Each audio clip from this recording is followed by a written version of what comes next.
Fresh out of college, business degree in hand, I found myself back in my childhood bedroom. At 22, moving back in with my parents wasn't part of my grand plan, but here I was.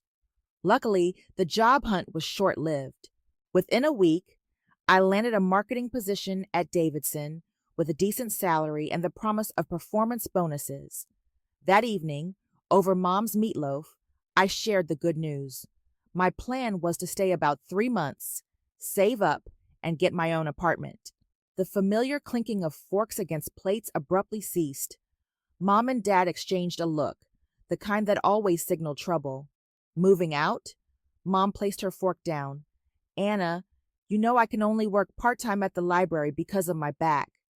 Dad cleared his throat. And things aren't great at the plant. There's talk of layoffs, Mom added softly. We could really use your help with the bills, and you wouldn't have to pay rent here. It just makes sense, doesn't it? I stared at my half-eaten meatloaf, a familiar feeling of being trapped washing over me. They had a point, I supposed, and they were my parents, after all. I conceded, thinking I could simply stay a bit longer. Life settled into a predictable rhythm: work, pay bills, eat Mom's home-cooked dinners. It seemed manageable, even comfortable, until last weekend. My sister Sarah, her husband Mike, and their children Emma and Lucas arrived for a visit. My parents transformed instantly. "Oh, my precious angels," Mom cooed, scooping up 4-year-old Emma, while Dad swung Lucas onto his shoulders. "Sarah, darling, you look wonderful. How's everything? Tell us all about it." I watched from the doorway as my parents doted on their eldest daughter and her picture-perfect family. They hung on her every word, asking about the most trivial details: her garden, Lucas's new vocabulary, her book club. They never showed this level of interest in my life, not even when I made the dean's list or won the business school's leadership award. "Anna, be a dear and put on some coffee," Mom called over her shoulder, not even glancing my way as she bounced Lucas on her knee.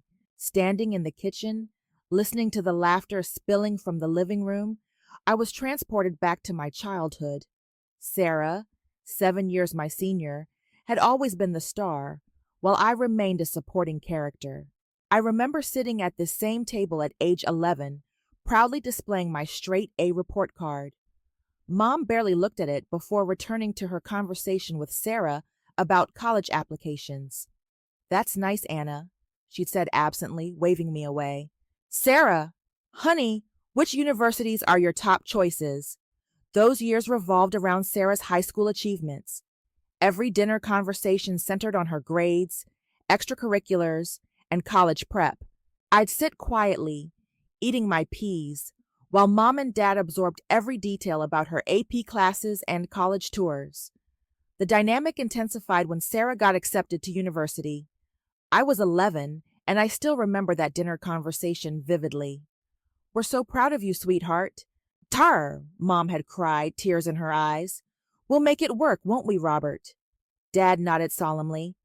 "We'll take out a student loan. Our Sarah deserves the best education possible." A week later, they sat me down for a different conversation.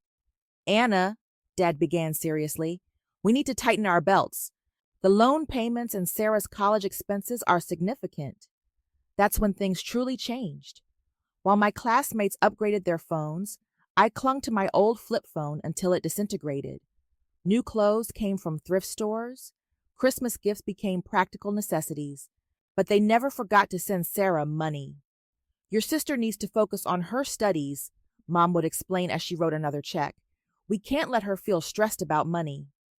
I learned my lesson early.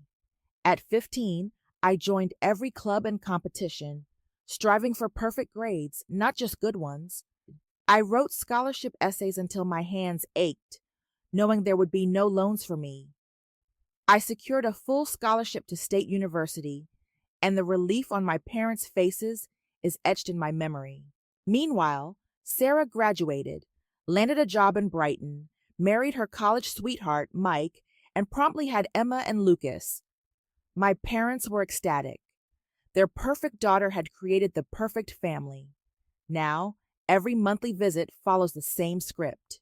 Sarah and Mike arrive with the kids, and before I can even greet them properly, Sarah is delegating childcare.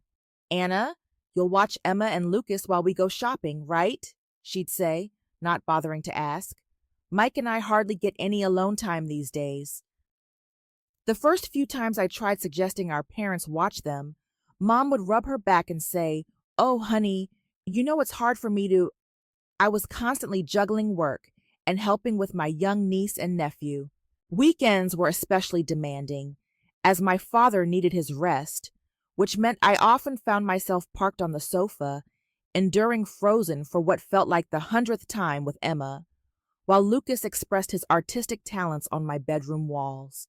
Sarah and Mike, meanwhile, enjoyed leisurely lunches with friends, and my parents pottered in the garden, occasionally popping in to ask if I needed anything, as if babysitting their own grandchildren was some grand favor. I consoled myself with the reminder that it was just one weekend a month, one weekend dedicated to being the free, reliable babysitter while everyone else enjoyed their lives. A year passed in this monotonous cycle of babysitting and bills, and I'd almost become accustomed to it, almost. Then came the phone call that completely upended my already precarious existence. I was washing dishes after dinner when I overheard Mom's surprised tone on the phone. "Sarah, oh sweetheart, don't cry. Tell me what happened." Through sobs, Sarah explained that Mike's company had unexpectedly gone bankrupt. They couldn't afford their rent, had no savings, and desperately needed a place to stay, even temporarily. Sarah's distraught voice carried clearly from the kitchen. "Of course you can," Mom exclaimed without hesitation. "We'll make room." My stomach plummeted. I cleared my throat, venturing, if they're moving in, perhaps this would be a good opportunity for me to find my own apartment." My suggestion was met with looks of disbelief, as if I'd proposed something outrageous. "Anna, don't be ridiculous," Mom retorted. "There's plenty of room for everyone." Dad chimed in firmly. "We're family. We stick together during tough times." The following weekend, they arrived with 3 carloads of belongings. I spent Saturday morning relocating my possessions to the former storage room, the smallest bedroom in the house, barely large enough for a twin bed and a dresser. My old room, twice the size, was transformed into a nursery because, of course, the children need space to play. 5-year-old Emma and 3-year-old Lucas treated the entire house as their personal playground, racing through the hallways, shrieking and giggling, while Sarah either watched TV at full volume or engaged in loud phone conversations with friends, lamenting the difficulties of her current situation. "Emma, Lucas, keep it down," I'd plead, as they barged into my room for the 10th time, scattering my papers everywhere. "They're just playing, Anna," Sarah would dismiss, without even glancing up from her phone. "Don't be such a grouch." After work, all I longed for was some quiet time in my room, perhaps to read or watch something on my laptop. Instead, I was subjected to Baby Shark on repeat through the thin walls, punctuated by the constant thudding of little feet and Sarah's boisterous laughter from downstairs. Mike supposedly spent his days job hunting, but I mostly observed him at the kitchen table, scrolling through his phone with a worried expression. "The job market's tough right now," he'd explain whenever anyone inquired, "but I'm sure something will come up soon." Each night, I lay in my cramped bed, staring at the ceiling, listening to the cacophony that had become my home, wondering how I'd allowed myself to become trapped. Every time I considered broaching the subject of moving out again, I recalled my parents' reaction and remained silent. The first utility bill after Sarah's family moved in was a shock. I stood in the kitchen, staring at the numbers, nearly double the usual amount. The water bill alone had skyrocketed, not to mention the electricity and heating. Looking at my bank account, I realized my dream of saving for my own place was rapidly disappearing. That evening at dinner, I decided to address the issue. "So, about the utility bills," I began, pushing my peas around my plate. "They've doubled since last month." I can't afford to cover everything myself anymore. It's taking almost my entire salary. Sarah's fork clattered against her plate. Are you seriously complaining about money right now when Mike and I have lost everything? I'm not complaining, I countered. I just think we need to find a fair way to. I can't believe how selfish you're being, Sarah interrupted, her voice rising.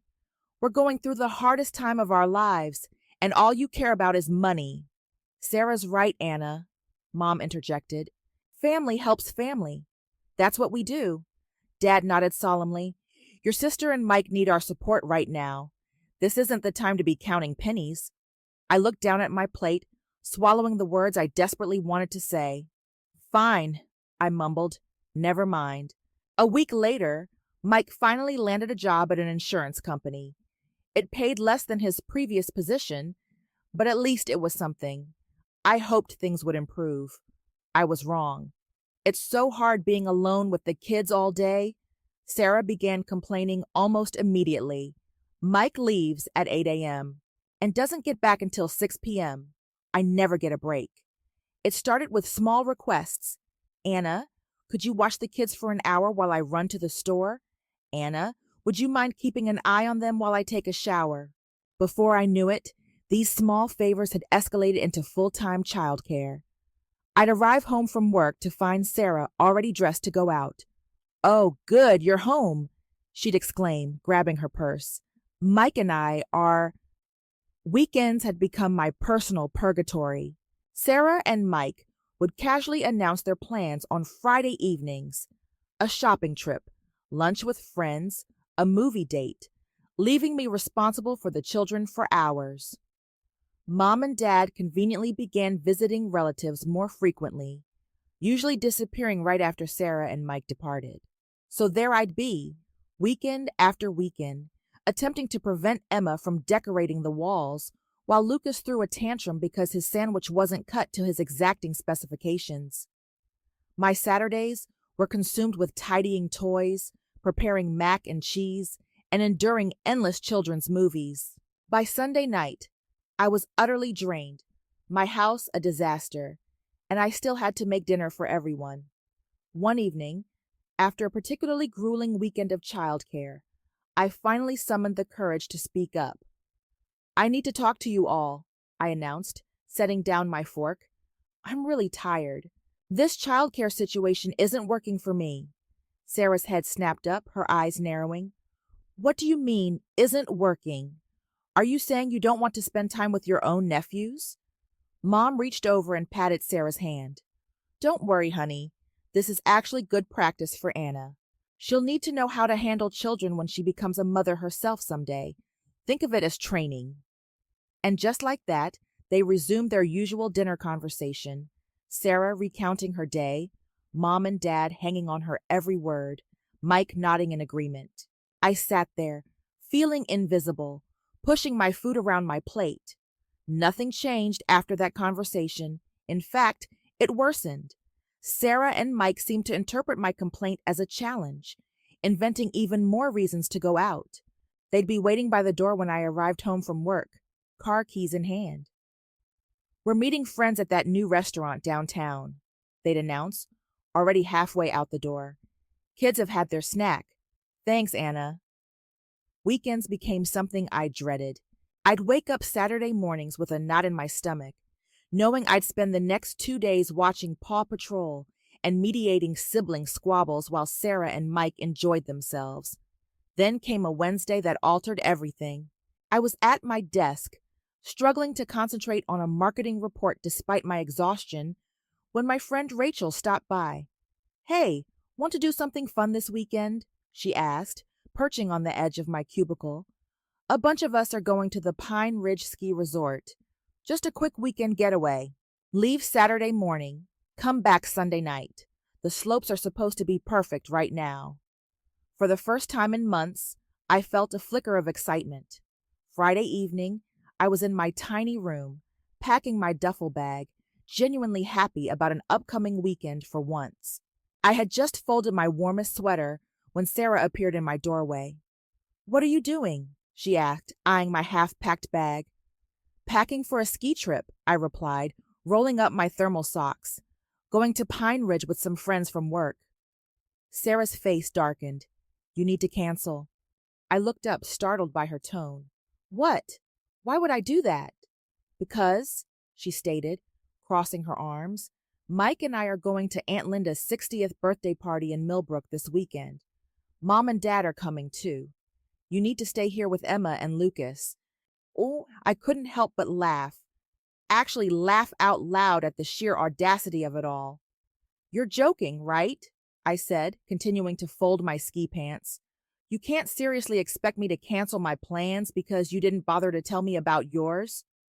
Sarah's face turned red. This isn't funny, Anna. You're being completely unreasonable. No, what's unreasonable, I retorted, is assuming I'll drop everything at a moment's notice to be your personal babysitter again. Sarah's mouth dropped open. She stood there for a moment, sputtering, before turning on her heel and storming out of my room.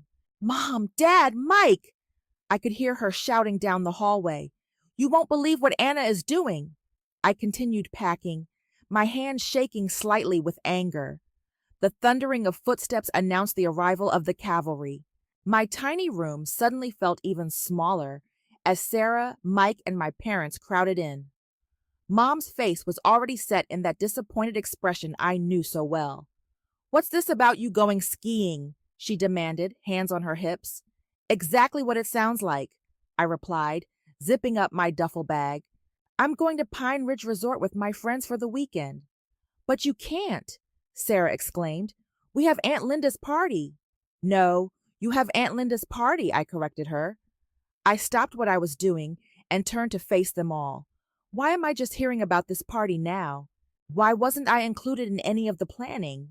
Mom hesitated, looking uncomfortable for the first time. Sarah jumped in, her voice dripping with condescension. We all discussed it and decided this would work best for everyone. We go to the party, you watch the kids. It's the most logical arrangement. You all discussed it, I repeated slowly, without me, and decided what I would be doing with my weekend. How convenient. Well, you can't exactly bring small children to a sophisticated party, Sarah sniffed. Aunt Linda specifically said no kids. I shouldered my duffel bag. Sounds like a you problem. They're your kids, Sarah. Figure it out. Mike finally found his voice, frowning. I have plans, he stated flatly. I'm going skiing. Your children are your responsibility, not mine. If you can't bring them to the party, either don't go or hire a babysitter. A babysitter? Sarah shrieked. With what money? Again, not my problem. I turned to face them, a newfound strength surging through me, a strength I hadn't felt in months, maybe years.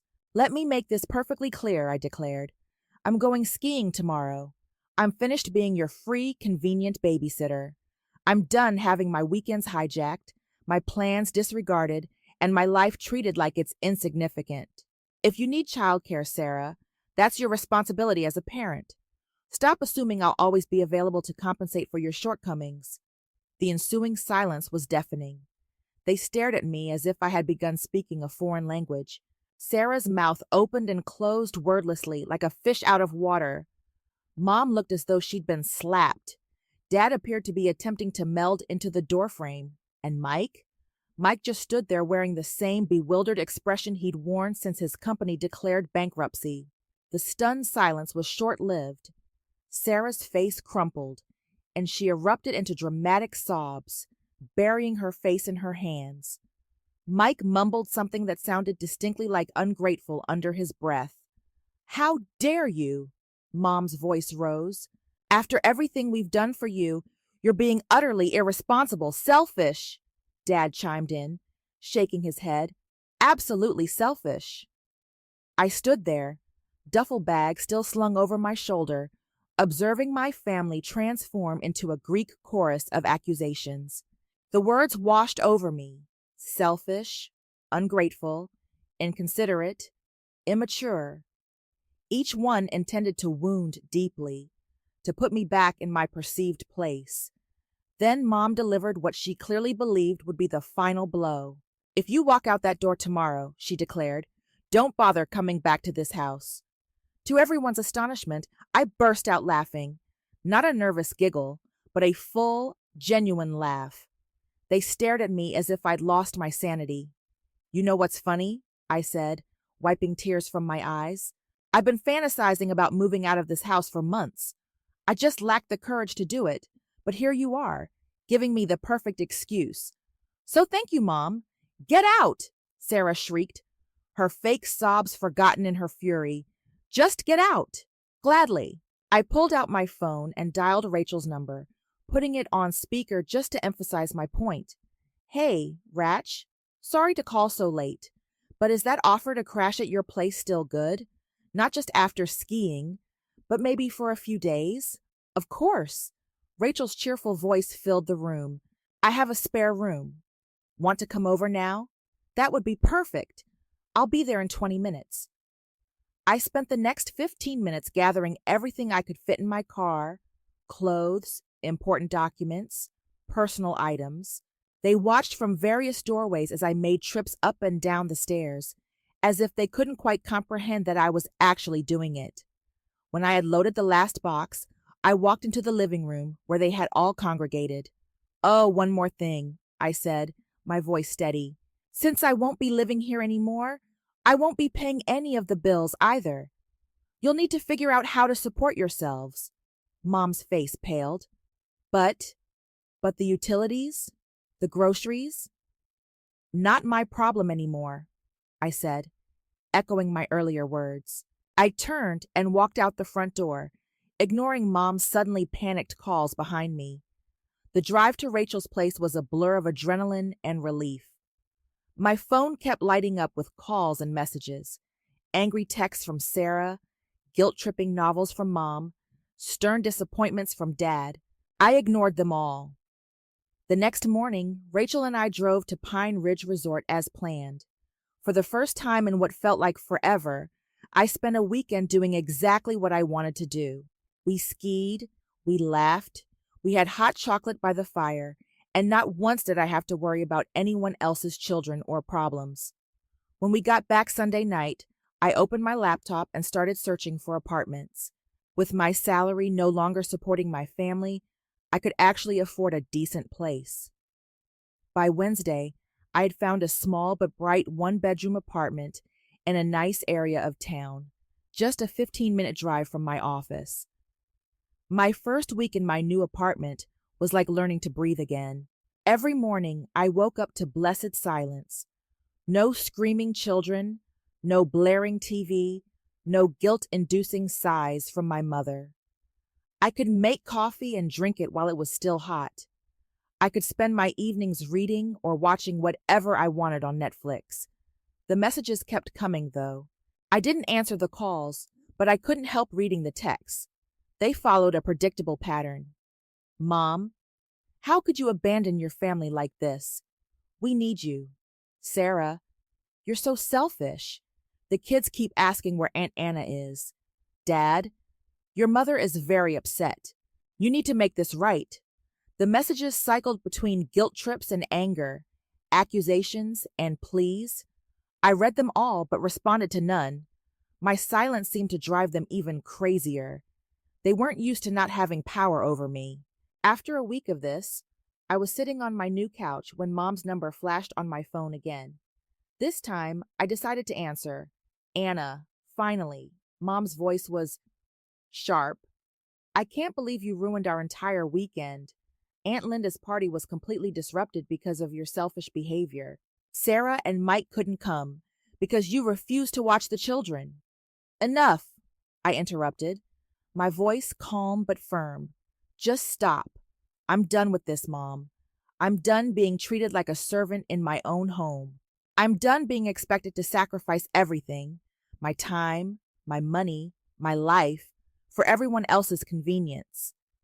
I'm done being the family ATM and free babysitter while simultaneously being treated like I'm insignificant. There was a long pause on the other end. When Mom spoke again, her voice had shifted to that wheedling tone I knew so well. Honey, I know things haven't been perfect, but we're family. We need you. The bills this month? We're struggling without your help. No, Mom, I'm done. Maybe someday we can have a relationship again, but it will be on equal terms. No more manipulation, no more guilt trips, no more treating me like a walking wallet or a complimentary childcare service. Until then, I need space to live my own life. I hung up and immediately blocked her number. Then I went through my phone and blocked them all. Mom, Dad, Sarah, even Mike. I blocked them on social media too. It felt both terrifying and liberating, like severing anchor lines I hadn't even realized were holding me captive. Maybe someday I'll be ready to have my family back in my life. Maybe, with enough time and distance, we can build something new, something healthier, with boundaries and respect. Or maybe we won't. Either way, I'm finished sacrificing my own happiness and well being to meet their endless demands.